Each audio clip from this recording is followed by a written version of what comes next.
Dear students, more classes के लिए Meenal classes को सब्सक्राइब करें और लेटेस्ट क्लासेस अटेंड करने के लिए बेल आइकॉन को प्रेस करें। इस वीडियो को लाइक, शेयर और कमेंट्स करना ना भूलें। चलिए आज आप लोगों का टेस्ट है। तैयारी आप लोगों ने बहुत अच्छे से कर ली होगी, तो बिना देरी के स्टार्ट करते हैं। क्वेश्चन 1 ध्यान से देखिए। वह कौन सा सदन है जिसको विघटित नहीं किया जा सकता?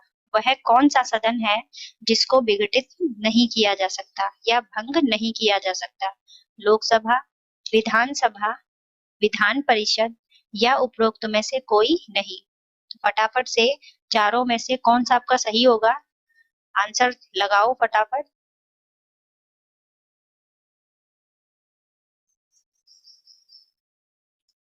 तो आप लोगों ने लगा लिया है। आंसर क्या है इसका? बिल्कुल लोकसभा जो है इसको विघटित किया जा सकता है, विधानसभा को भी किया जा सकता है, लेकिन विधान परिषद जो है वो है क्या है? उच्च सदन है, तो विधान परिषद को विघटित नहीं किया जा सकता। नेक्स्ट देखिए, राज्यपाल किसके प्रति उत्तरदायी होता है? प्रधानमंत्री, राष्ट्रपति, विधानसभा या मुख्यमंत्री?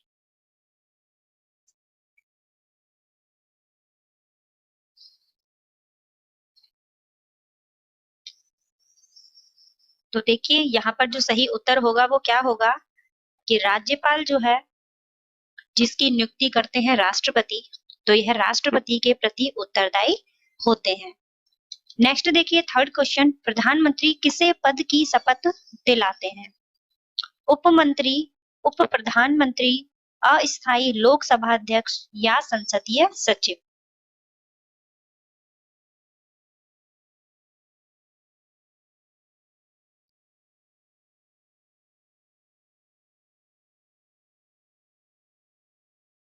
तो देखिए यहाँ पर जो सही उत्तर है वो क्या रहने वाला है? याद रखना है कि प्रधानमंत्री जो है वह संसदीय सचिव को शपथ दिलाते हैं। ठीक है। नेक्स्ट देखिए क्वेश्चन 4, राज्यसभा का पूर्ववर्ती सदन था? Chamber of princess, council of state, central council या सेंट्रल लेजिस्लेटिव काउंसिल?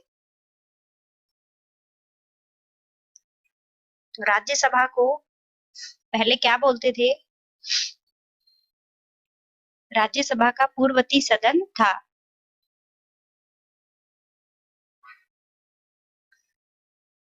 तो क्वेश्चन नंबर 4 का आंसर लगाइए, ए, बी, सी या डी। और अंत में आपको बिल्कुल बताना है कि कितने क्वेश्चन के आंसर आप लोगों ने सही किए हैं। तो आंसर इसका होगा, देखिए याद रखिए यहाँ पर राज्यसभा का पूर्ववर्ती सदन जो है काउंसिल ऑफ स्टेट। ठीक है, तो स्टेट जो है यह शब्द ही आप लोग याद रखिएगा। काउंसिल ऑफ स्टेट जो है वह राज्यसभा का पूर्ववर्ती सदन था। सत्रावसान से तात्पर्य है सत्र बुलाना, सत्र को समाप्त करना, सत्र का संचालन करना या उपरोक्त में से कोई नहीं।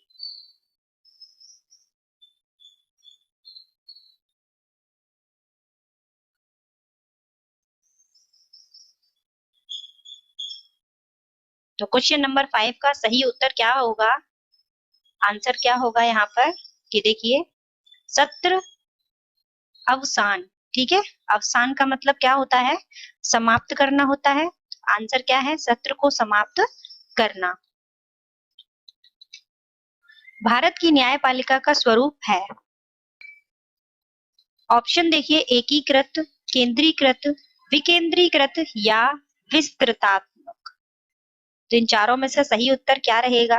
भारत की न्यायपालिका का स्वरूप है।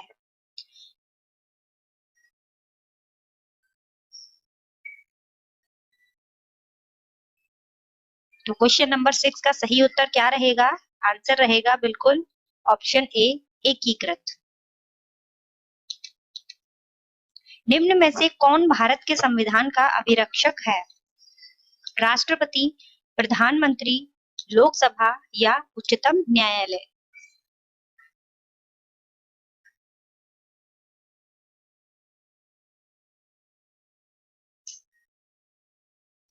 तो क्वेश्चन नंबर 7 का सही आंसर क्या रहेगा? राष्ट्रपति, प्रधानमंत्री, लोकसभा या उच्चतम न्यायालय, जिसको सर्वोच्च न्यायालय भी कहते हैं। तो आंसर रहेगा ऑप्शन नंबर डी। नेक्स्ट देखिए क्वेश्चन 8, संविधान की व्याख्या करने का अंतिम अधिकार किसे प्राप्त है? राष्ट्रपति को, महान न्यायवादी को, सर्वोच्च न्यायालय या प्रधानमंत्री? तो देखिए यहाँ पर राष्ट्रपति, महान्यायवादी, अटॉर्नी जनरल, सर्वोच्च न्यायालय और प्रधानमंत्री। तो अंतिम अधिकार जो है वह किसे प्राप्त है? संविधान की व्याख्या करने का।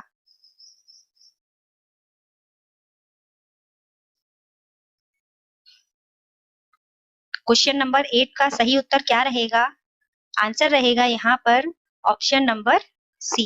ठीक है, संविधान का अभिरक्षक, संविधान की व्याख्या, इसका अंतिम अधिकार किसे प्राप्त है? सर्वोच्च न्यायालय को। संघीय मंत्री किसके प्रसाद पर्यंत पद धारण करते हैं? प्रधानमंत्री, राष्ट्रपति, लोकसभा या राज्यसभा? संघीय यानी कि जो केंद्र के मंत्री हैं वह किसके प्रसाद पर्यंत पद धारण करते हैं?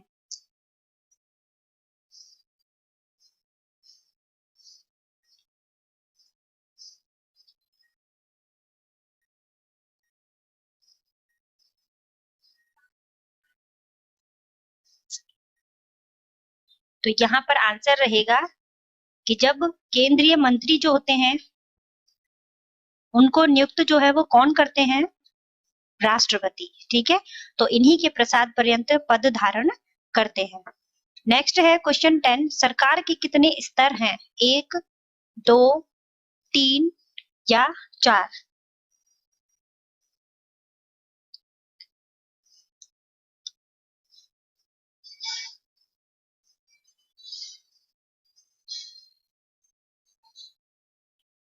तो क्वेश्चन 10 का सही आंसर क्या रहेगा?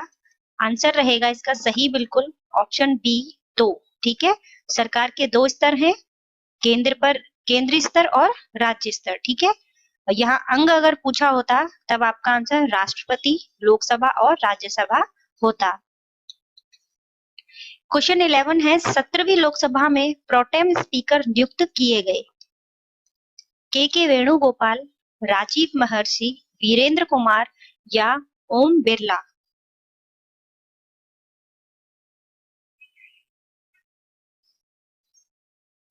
तो अभी देखिए, जो ये चीज आप लोग याद रखिएगा कि पहले राष्ट्रपति या वर्तमान के राष्ट्रपति, पहले लोकसभा अध्यक्ष या वर्तमान के लोकसभा अध्यक्ष। ठीक है, पहले और वर्तमान, इनको आपको याद रखना है।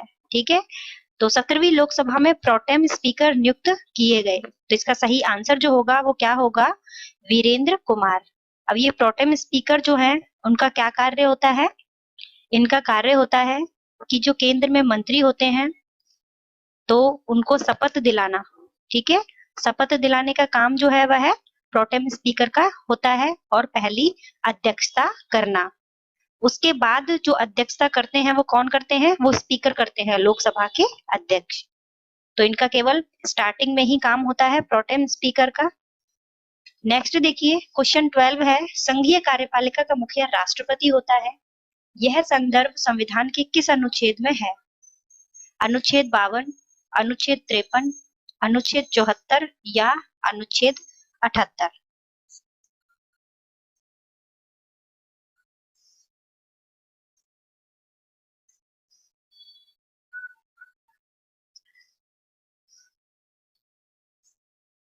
तो जो आपके चैप्टर में अनुच्छेद आए हुए हैं वो तो आप लोगों को याद ही रहने चाहिए। यहाँ आंसर जो होगा अनुच्छेद 53 होगा। ठीक है, तो अनुच्छेद 52 जो है वो कहता है कि देश का राष्ट्रपति होगा, और अनुच्छेद 53 क्या कहता है कि संघीय कार्यपालिका का जो मुखिया होगा वो कौन होगा? राष्ट्रपति होगा। राष्ट्रपति प्रतीक है लोकतंत्र का, गणतंत्र का, संसदीय व्यवस्था का या अध्यक्षात्मक व्यवस्था का?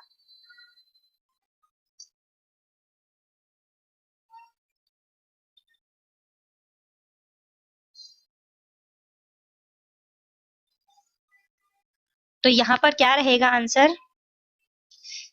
जिसको नहीं भी आता है तो वो लोग लगा सकते हैं इसका सही आंसर कि हमारे जब 26 जनवरी को झंडा जो है वो कौन फहराते हैं, ठीक है, क्योंकि उस वक्त गणतंत्र दिवस जो है वो मनाया जाता है। तो राष्ट्रपति जो है वो प्रतीक है गणतंत्र का, ठीक है।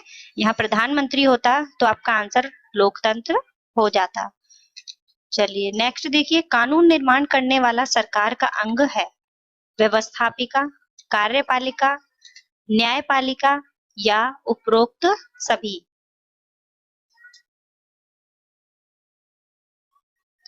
तो कानून निर्माण करने वाली सरकार जो है वो इसमें से कौन सी है? व्यवस्थापिका है, कार्यपालिका है या न्यायपालिका है? तो इसका जो सही आंसर होगा वो क्या रहेगा? व्यवस्थापिका। कानून निर्माण करती है व्यवस्थापिका और इनको लागू कौन करती है? कार्यपालिका।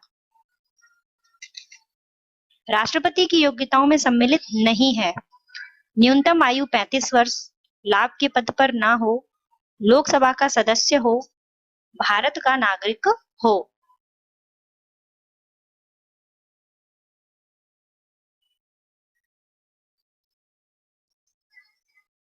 क्वेश्चन नंबर 16 का सही उत्तर क्या होगा?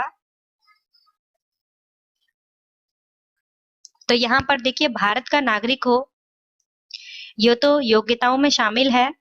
लाभ के पद पर ना हो, यह भी शामिल होता है। बाकी आपके बचते हैं ऑप्शन ए और सी। तो राष्ट्रपति की योग्यताओं में शामिल है कि उसकी आयु जो है वो 35 वर्ष हो, राष्ट्रपति हो या उपराष्ट्रपति हो, ठीक है। अब क्या बच गया? ऑप्शन नंबर सी बच गया, लोकसभा का सदस्य हो। तो ये सम्मिलित नहीं होगा। यहाँ पर लिखा होता कि लोकसभा का सदस्य बनने की योग्यता रखता हो, तो यह भी ऑप्शन आपका सही हो जाता। भारतीय संविधान के संदर्भ में असत्य है अध्यक्षात्मक, गणतंत्रात्मक, संसदात्मक या संघात्मक। तो इसमें से कौन सी गलत है भारतीय संविधान के संदर्भ में?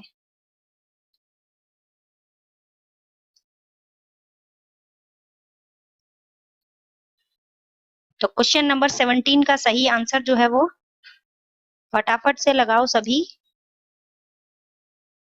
तो यहाँ सही आंसर जो है वो क्या रहेगा? अध्यक्षात्मक, ठीक है। भारतीय संविधान में अध्यक्षात्मक जो है यह नहीं है, ठीक है। गणतंत्रात्मक है, संसदात्मक है और संघात्मक है, ठीक है। संघात्मक का अर्थ क्या है कि 3 विषय हैं, संघ सूची, राज्य सूची और समवर्ती सूची। चलिए, और संसदात्मक का अर्थ क्या है कि इसके 3 अंग हैं, राष्ट्रपति, लोकसभा और राज्यसभा। नेक्स्ट देखिए क्वेश्चन 18, हमारे देश में नाम मात्र की कार्यपालिका है प्रधानमंत्री, राष्ट्रपति, मंत्री परिषद या उपरोक्त सभी।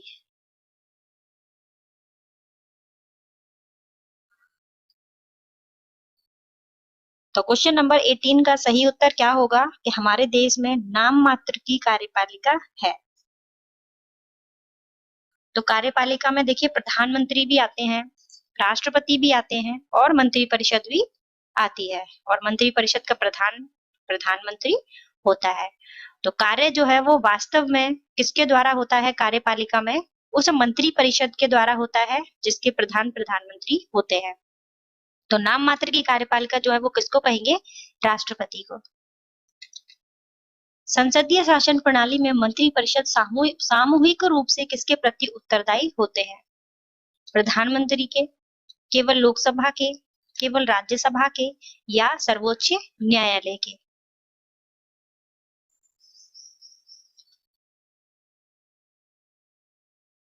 तो केंद्र की जो शासन प्रणाली है उसमें जो मंत्री परिषद है सामूहिक रूप से किसके प्रति उत्तरदायी होती है?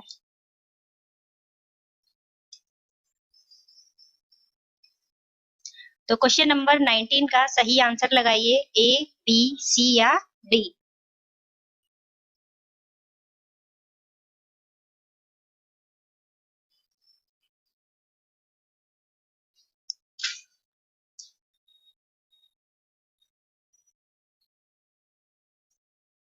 क्या रहेगा सही आंसर?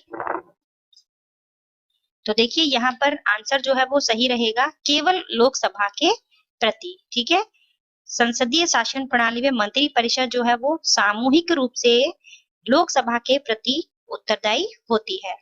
लोकसभा का जब तक विश्वास प्राप्त है मंत्री परिषद बनी रहती है, और अविश्वास आने पर पूरी मंत्री परिषद जो है प्रधानमंत्री सहित उनको त्याग पत्र देना होता है। और यहाँ सामूहिक ना आकर अगर व्यक्तिगत आता कि संसदीय शासन प्रणाली में मंत्री परिषद व्यक्तिगत रूप से किसके प्रति उत्तरदायी होती है, तब आंसर क्या होगा? प्रधानमंत्री। चलिए नेक्स्ट क्वेश्चन पर चलते हैं। क्वेश्चन 20 लोकसभा के संदर्भ में गलत है। क्या गलत है? निम्न सदन, प्रथम सदन, स्थायी सदन या जनता का प्रतिनिधि सदन।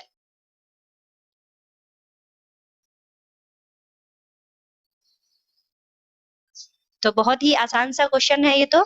इसका सही आंसर क्या है? आंसर है स्थायी सदन। ठीक है, जो कि राज्यसभा होती है। क्वेश्चन 21 है राजस्थान में निर्वाचित विधायकों की संख्या है 125, 200, 10 या 135।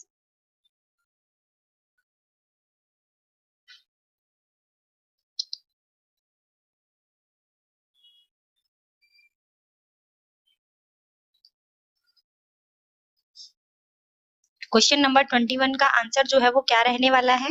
आंसर रहने वाला है कि राजस्थान में कितने निर्वाचन क्षेत्र हैं या कितने निर्वाचित विधायकों की संख्या है? क्या है? 200 है। Option B.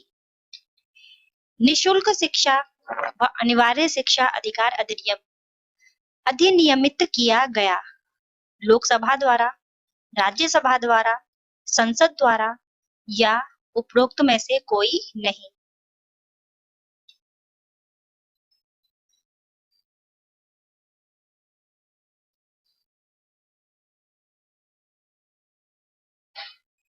तो यहाँ क्या रहेगा? यहाँ आंसर जो है वो सही रहेगा क्वेश्चन नंबर 22 में, कि जब हमारी संसद के तीनों अंग राष्ट्रपति, लोकसभा और राज्यसभा, इनके द्वारा ही कोई भी अधिनियम बनता है। ठीक है, तो निशुल्क शिक्षा अनिवार्य शिक्षा अधिकार अधिनियम जो है वो किसके द्वारा अधिनियमित किया गया? संसद के द्वारा। ठीक है, पहले लोकसभा में गया, फिर राज्यसभा में, और फिर राष्ट्रपति के साइन होने के बाद ये क्या बन गया था? अधिनियम। भारतीय संसद से तात्पर्य है लोकसभा, लोकसभा व राज्यसभा, लोकसभा, राज्यसभा व राष्ट्रपति, लोकसभा एवं प्रधानमंत्री। तो देखिए इतना आसान क्वेश्चन जो है वो आपके एग्जाम में भी पूछा जा चुका है। भारतीय संसद से क्या तात्पर्य है? तो यहाँ पर इतने सारे क्वेश्चन करने के बाद तो आपको सही उत्तर मिल ही गया है। आंसर क्या है? ऑप्शन सी है, लोकसभा, राज्यसभा और राष्ट्रपति। किसी का भी ये आंसर जो है वो गलत नहीं हुआ होगा। भारत के राष्ट्रपति की चुनाव पद्धति क्या है? एक व्यक्ति एक मत, जनता द्वारा प्रत्यक्ष निर्वाचन, लिस्ट सिस्टम या आनुपातिक प्रतिनिधित्व के अनुसार।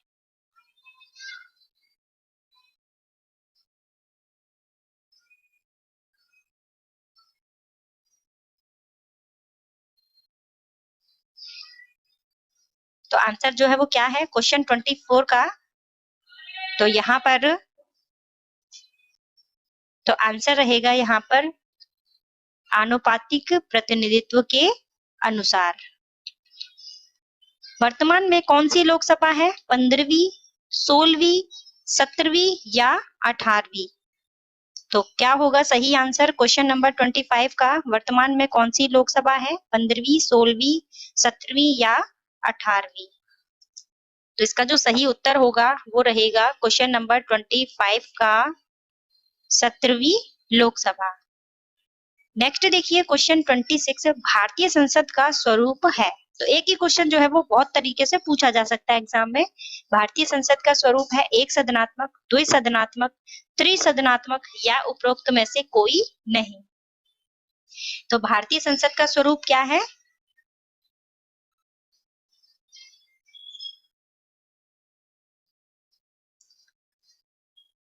तो इसका सही उत्तर होगा क्वेश्चन नंबर 26 का, वो रहेगा ऑप्शन नंबर बी, द्विसदनात्मक। तो सभी का सही हुआ होगा, ठीक है।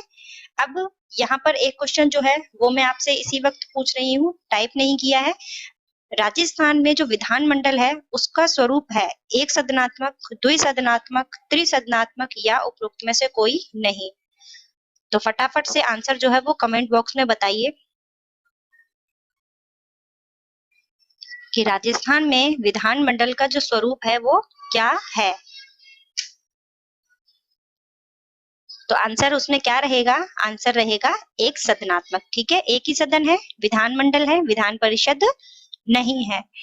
नेक्स्ट देखिए क्वेश्चन 27 में क्या है कि राष्ट्रपति पद के उम्मीदवार हेतु प्रस्तावक एवं अनुमोदक किसके सदस्य होते हैं?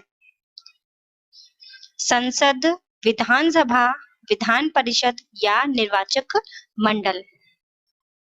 तो राष्ट्रपति पद के उम्मीदवार हेतु जो 100 प्रस्तावक होते हैं, फिर उनका अनुमोदन करते हैं 100, वो किसके सदस्य होते हैं? संसद के होते हैं, विधानसभा के होते हैं, विधान परिषद के होते हैं या निर्वाचक मंडल के होते हैं। क्वेश्चन नंबर 27 का सही आंसर क्या रहेगा? तो आंसर रहेगा ऑप्शन नंबर डी, निर्वाचक मंडल। नेक्स्ट देखिए क्वेश्चन 28, राष्ट्रपति का कार्यकाल होता है 5 वर्ष की अवधि या 65 वर्ष की आयु, संसद द्वारा निर्धारित, शपथ ग्रहण करने की तिथि से 5 वर्ष या निर्वाचित होने के तुरंत बाद। तो राष्ट्रपति का कार्यकाल जो है वह क्या होता है? 5 वर्ष की अवधि या 65 वर्ष की आयु तक, ऐसा होता है क्या? संसद द्वारा निर्धारित, तो संसद द्वारा निर्धारित कैसे हो सकता है? क्योंकि उसमें तो राष्ट्रपति स्वयं ही शामिल होते हैं। निर्वाचित होने के तुरंत बाद, तो देखिए आंसर जो रहेगा ऑप्शन सी रहेगा कि जब उन्होंने शपथ ली है उस समय से 5 वर्ष तक। नेक्स्ट देखिए क्वेश्चन 29, भारतीय संविधान के कौन से अनुच्छेद में जिला योजना समिति का गठन होता है? तो इसके ऑप्शन देखिए, अनुच्छेद 243 ZA, अनुच्छेद 243 ZD, अनुच्छेद 243 ZB या अनुच्छेद 243 ZC। तो इतना तो हमें पता है कि अनुच्छेद 243 में जो स्थानीय स्वशासन है उसके बारे में वर्णन है। तो यहाँ सही आंसर क्या रहेगा?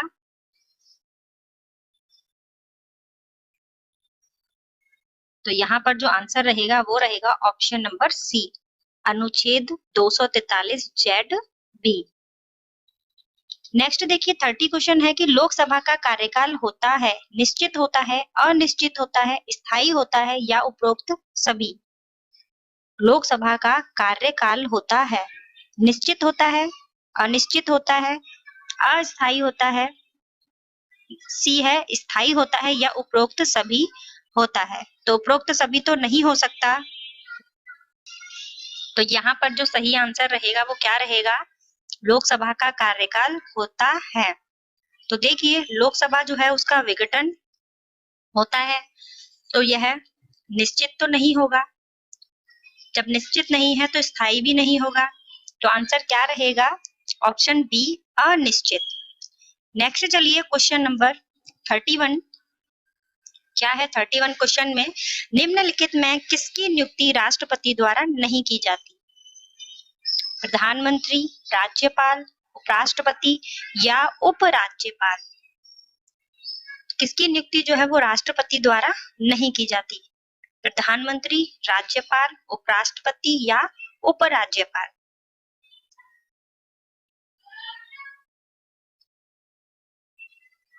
तो देखिए क्वेश्चन नंबर 31 का आंसर जो है वो किस किस का सही रहने वाला है? तो ऑप्शन ए जो है वो प्रधानमंत्री, राष्ट्रपति प्रधानमंत्री की नियुक्ति करते हैं या नहीं करते? राज्यपाल की करते हैं?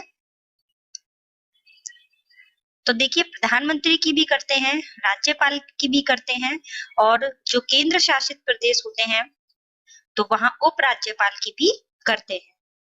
लेकिन उपराष्ट्रपति जो है उसकी नियुक्ति जो है राष्ट्रपति नहीं करते हैं। राष्ट्रपति की तरह ही उपराष्ट्रपति का निर्वाचन होता है। नेक्स्ट देखिए क्वेश्चन 32 है, ग्राम पंचायत का सरपंच बनने के लिए न्यूनतम आयु कितनी होनी चाहिए? 25 वर्ष, 21 वर्ष, 35 वर्ष या 27 वर्ष? तो ग्राम पंचायत का सरपंच बनने के लिए जो न्यूनतम आयु है वो कितनी होनी चाहिए? तो यहाँ पर बिल्कुल सही उत्तर क्या होगा? यहाँ सही उत्तर रहेगा ऑप्शन नंबर बी, 21 वर्ष। तो देखिए यहाँ ग्राम सभा होता, ग्राम सभा के लिए सदस्य बनने के लिए कितनी उम्र होनी चाहिए? 18 वर्ष होनी चाहिए, जो भी वोट डाल सकते हो, ठीक है।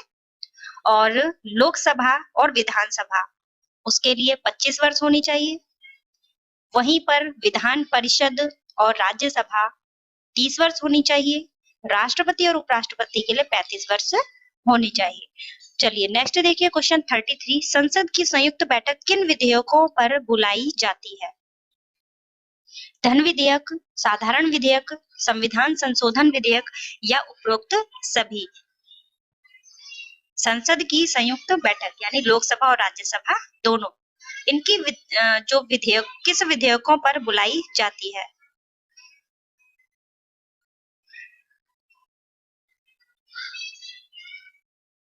तो यहाँ पर जो सही उत्तर रहेगा वो क्या रहेगा? आंसर जो है वो रहेगा ऑप्शन नंबर बी। देखिए धन विधेयक और संविधान संशोधन विधेयक, इन पर कभी भी संयुक्त बैठक नहीं बुलाई जाती है। तो साधारण विधेयक पर ही केवल संयुक्त बैठक होती है। किस संवैधानिक संशोधन द्वारा शहरी स्थानीय शासन को संवैधानिक दर्जा दिया गया? 74वां संविधान संशोधन, 73वां संविधान संशोधन, 72वां संविधान संशोधन या 71वां संविधान संशोधन?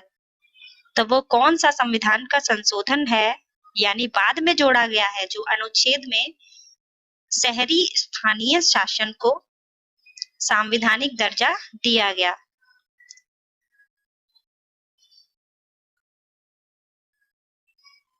तो ऑप्शन नंबर ए बिल्कुल सही है, 74वां संविधान संशोधन। नेक्स्ट चलिए क्वेश्चन नंबर 35, प्रत्येक मंत्री व्यक्तिगत रूप से किसके प्रति उत्तरदायी होता है? राष्ट्रपति के प्रति, प्रधानमंत्री के प्रति, लोकसभा अध्यक्ष के प्रति या उपराष्ट्रपति के प्रति? तो ये क्वेश्चन का आंसर जो किसी का भी गलत नहीं होगा, इसे हम पहले भी डिस्कस कर चुके हैं कि सामूहिक रूप से किसके प्रति उत्तरदायी थी, हमने पहले ही क्वेश्चन में कर लिया था। तो इसका जो सही उत्तर है वो क्या रहेगा, जो कि सबका ही सही होगा? क्वेश्चन नंबर 35 करके सही आंसर आपको टाइप करना है। तो देखिए आंसर रहेगा राष्ट्रपति के प्रति और सामूहिक रूप से लोकसभा के प्रति। 36 क्वेश्चन है, राजस्थान में अगस्त 2010 में हुए स्थानीय निकायों के चुनावों में यानी नगरीय निकायों के चुनावों में महिलाओं ने आरक्षण के कितने प्रतिशत का लाभ उठाया? 30%, 33%, 50% या 10%?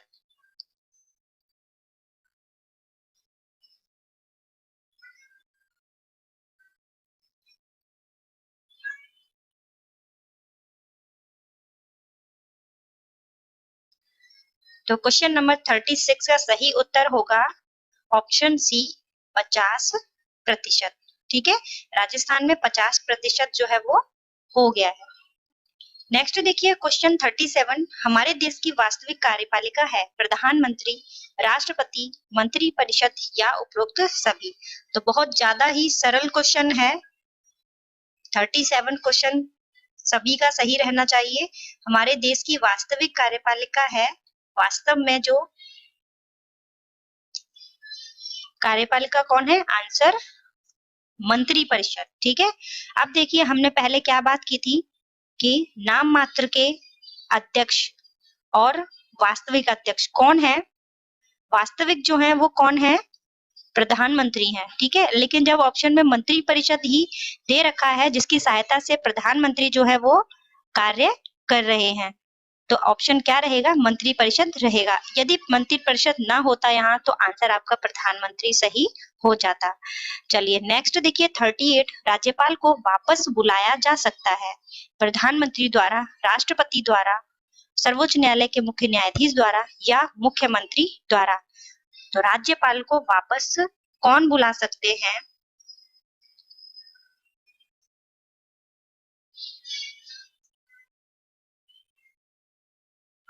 तो देखिए यहाँ पर जो सही उत्तर क्या होगा, ये राज्यपाल की नियुक्ति जो है वो कौन करते हैं? राष्ट्रपति। तो राष्ट्रपति ही उनको वापस भी बुला सकते हैं, क्योंकि राष्ट्रपति के पश्चात पर्यंत ही वो अपने पद पर रहते हैं। क्वेश्चन 39, राज्य में राज्यपाल की नियुक्ति की जाती है उपराष्ट्रपति द्वारा, निवर्तमान राज्यपाल द्वारा, मुख्यमंत्री द्वारा या केंद्र सरकार द्वारा। तो देखिए चीजें जो है वो आपने सभी पढ़ी हुई है, लेकिन क्वेश्चन जो है वो घुमाकर पूछ लिया गया है। तो इस चीज को आपको समझना होगा कि राज्य में राज्यपाल की नियुक्ति जो है वो आप लोगों ने क्या पढ़ा, अभी हाल ही में आंसर दिया कि राष्ट्रपति करते हैं, ठीक है, लेकिन राष्ट्रपति तो ऑप्शन में ही नहीं है। तो अब आंसर क्या रहेगा? ऐसे ही क्वेश्चन आपके एग्जाम में पूछे जाते हैं। तो ऐसा नहीं होता है कि आपने जो क्वेश्चन याद किए हैं बिल्कुल वही ऑप्शन जो है वो आपके एग्जाम में पूछा जाएगा, ठीक है। तो देखिए यहाँ पर उपराष्ट्रपति तो नहीं होंगे, राज्यपाल द्वारा जो वर्तमान राज्यपाल है उनके द्वारा नहीं, और मुख्यमंत्री के द्वारा भी नहीं। तो बचता क्या है यहाँ पर?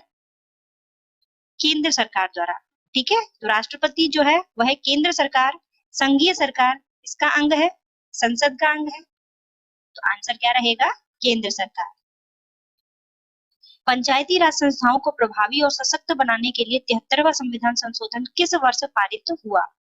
1990 में, 1991 में, 1993 में या 1992 में?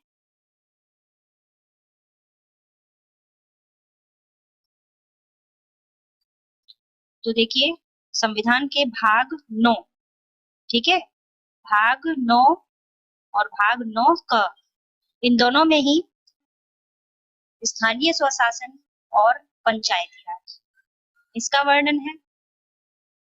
और अगर हम अनुसूची देखें, अनुसूची, तो उसमें 11वीं और 12वीं अनुसूची इन दोनों से संबंधित है, ठीक है। तो यहाँ आंसर रहेगा ऑप्शन नंबर डी, 73वां संविधान संशोधन 1992, ठीक है, वर्ष कौन सा? 1992, पंचायती राज संस्थाओं से संबंधित है।